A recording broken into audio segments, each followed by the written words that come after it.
Greetings and salutations. It is I, Professor Macabre, here again to regale you with another movie review. Yes, indeed. As you know from the numerous times I've mentioned it, Professor Macabre takes his Friday evenings to decompress from the hustle and bustle of the work week to watch a couple of movies. And we've already talked about two. Talked about The Devil's Mouth, which was... the characters really killed that movie for me. But there are elements of it that I respect. Spare Parts, which was really good. Low budget movie, but it did amazing things with what it had. And I like it. I like it a lot. And the other movie that I saw is another recent purchase that I did during the 6-episode physical media haul. And it's a movie that I had already heard about. If I remember correctly, because again, Professor Macabre's mind is garbage, from Jim, from Now It's Dark. I do remember he did do this movie review for a Dollar Tree episode. Movie he came across Dollar Tree, and I was piqued. He piqued my interest because it stars Daniel Harris from Halloween and the Rob Zombie Halloween series. And I've always had a thing for Daniel Harris, as a lot of my fellow horror people also have a thing for Daniel Harris. She's just cute as a button, and it's always a charm to see her pop up and everything. So Jim from Now It's Dark did the review, and whenever I, see a video from one of the many awesome people that I follow, and they recommend the movie, I add it to my hunt list. And I was like, okay, this movie gets added to my hunt list. So if I ever come across it in one of my DVD hunting, the heat's getting to me, the DVD hunting hauls, I pick it up. And such was the case with Camp Cold Brook. Yes, indeed. Jim from Now It's Dark showcased this movie. And I was like, I remember this. I'm going to pick it up. And pick it up I did. And because I needed another palate cleanser after The Devil's Mouth, I decided to pop this one in. And this one has your slipcase, a little bit of physical media porn for you. Picka wow wow, picka wow wow. And it stars Daniel Harris, like I mentioned before, and Chad Michael Murray, this guy, who I've seen in a couple of things here and there, and he was the lead in this. Now, what is Camp Cold Brook about? Well, it's about a campground, obviously, but it's a haunted campground, because it turns out that many years ago, in whatever place this takes place, a grieving mother lost her child. Kind of like Jason. But, unlike Pamela Voorhees, or maybe Pamela Voorhees was one, but this chick is like, well, shit, my kid's dead. Well, only way to fix this problem is by doing a ritual spell to kill all the kids in the campground, and then 30 kids, let's see, take the pie, take the stew. Yes, indeed, if I kill 30 people, that should be enough mojo to bring back my one kid. Yeah. So she basically does her voodoo that you do and starts a massacre. She puts something into the stew that some of the camp counselors eat, and they're like, boo, kind of like weapons before weapons was a thing. That's the first thing that came into mind. It's kind of like weapons before weapons was a thing. Because she does her voodoo that you do, and she takes control of the camp counselors, and then they start killing the kids. And then we cut into this group of people that have this TV show, kind of like Grave Encounters. They go around exploring the supernatural, or like ghost hunters. The type of show that I very much, or so like Celebrity, what was that thing called? Celebrity Ghost Stories or Celebrity Ghost Hunt, where they would take celebrities and they would do the same paranormal research kind of thing. I'll put a picture here if editing Macabre remembers to put the picture, not like the last time I referenced something and he forgot to put the damn picture. Idiot. Where was I? Oh yes. So it's kind of this type of group where they go investigating the spooky and the paranormal, and most of the times they don't find shit. If they're lucky, they might get some EVP and hear spooky boys or catch a heat signature. But most of the time, those shows were a bust. And I got invested. I'm not gonna lie. I kind of like the spooky supernatural shit. But this is what this type of show is. And it's actually really cool because the main character goes into a meeting with the owner of the network, and it's the Clamp media from Gremlins 2. And I was like, a Miss 45 reference in Spare Parts and a Gremlins 2 reference in Camp Coldbrook. Holy shit! Bravo, bravo! But yes, Clamp media exists in this world. So, I guess they are familiar with spooky and supernatural. But the president or the producer is like, you had a good run, but we're going to cancel you because honestly, reality TV is kind of sucking. And so many years later, it's still going strong. Jesus Christ, I so reality TV still a thing. But he's like, no, you can't cancel us. We are on the verge of discovering something that will guarantee the supernatural. Just let us do this one episode, and then if it's a hit, you give us another season just to clear things out. Because the main character, unfortunately, is going through some financial woes. I guess he had a popular show, and he started buying houses, or at least buying a house, and he has 2 kids, and probably a car, a mortgage.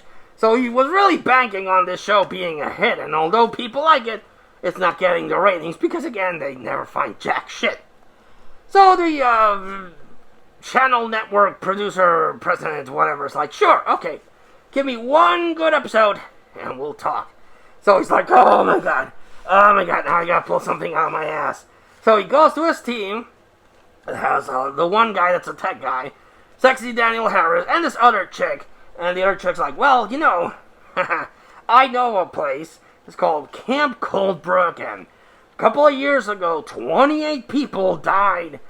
Kids and camp counselors died by a massacre, and they say that the place is haunted. And he's like, okay, cool, let's go there. So they go to Camp Coldbrook, and everyone's like, don't go to Camp Coldbrook, it's a bad idea. That place is haunted.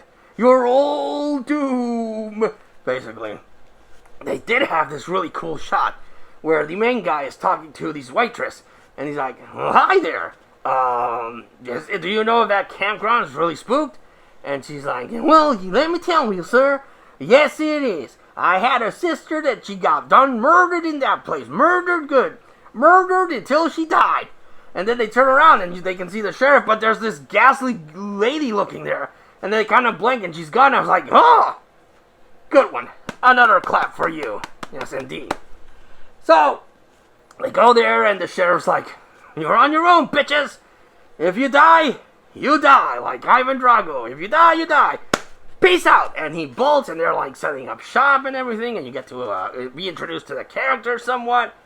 And the chick that recommended Camp Coldbrook's like, do you know why I hired you and why I decided to go with your gut feeling of this place? Because you're a believer. Me, personally, I don't believe in ghosts. I've never come across a single thing.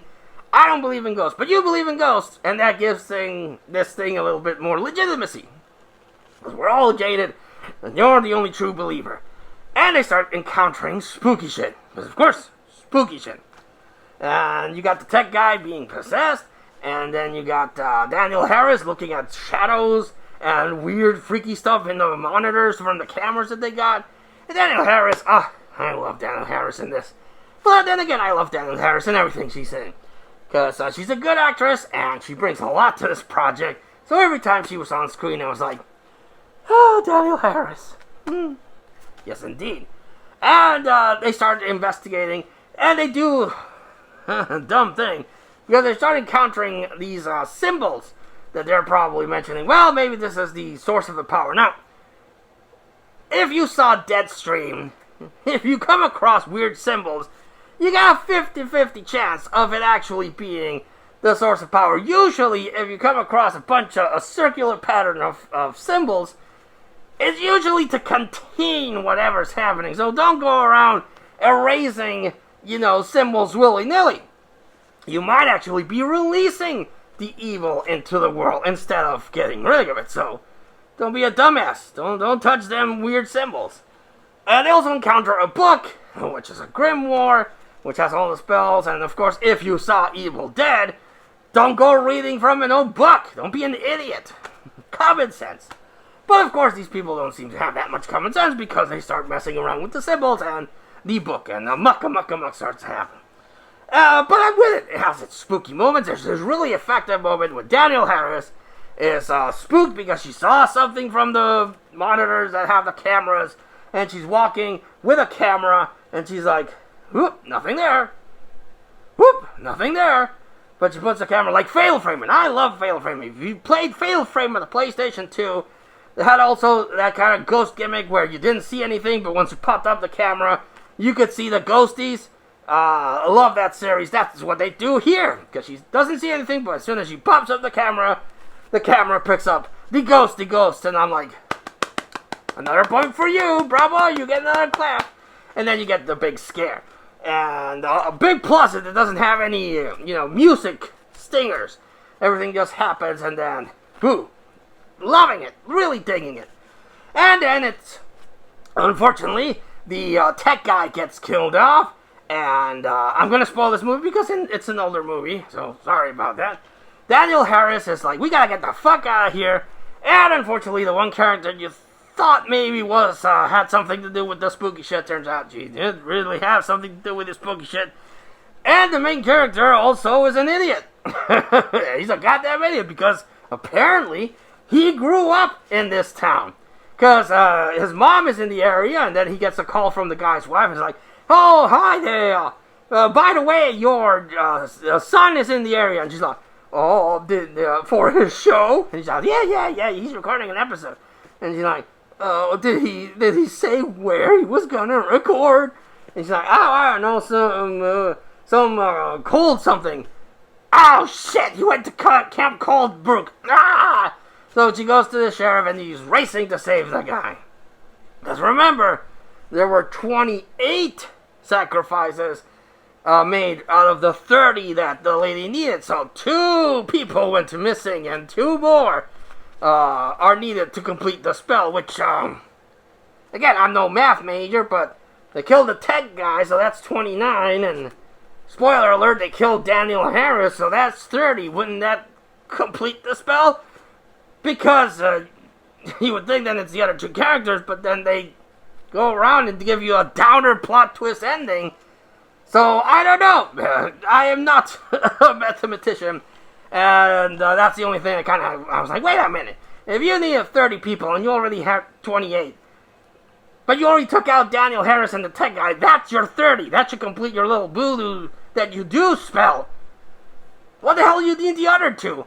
If you needed them because they were part of the original 30, okay, but then why did you need the other plot twist ending too? That kind of bugged me.